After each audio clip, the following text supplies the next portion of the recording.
Hello everyone, আসসালামু আলাইকুম। সকলে কেমন আছেন? আশা করি ভালো আছেন। আলহামদুলিল্লাহ আমিও ভালো আছি। রাজশাহী জেলার শাহ মখদুম থানার মেয়ে আমি। আজকের ভিডিওতে যে কথাটা বলবো তার আগে বলি, আমার ভিডিও কে কোন জেলা থেকে দেখতেছেন অবশ্যই কমেন্টে জানাবেন।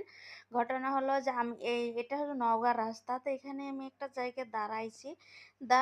তো এই রাস্তাটা আমার কাছে খুবই ভালো লাগে, খুব ভিআইপি বলে মনে হয়।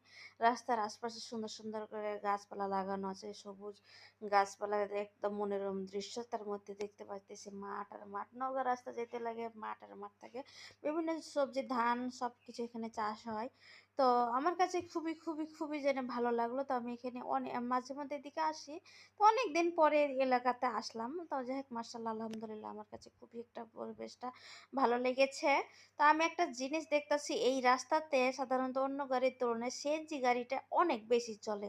আর সিএনজি গাড়ি দেখলে আমার কেন যেন খুবই খুবই খুবই ভয় লাগে, কারণ আমি নিজের চোখে একটা দুর্ঘটনা দেখেছিলাম। তারপর থেকে কেন যেন আমাকে সিএনজি গাড়ি দেখলেই ভয় লাগে। তো যাই হোক, ভয় দেখে তো লাভ নাই, রাস্তাতে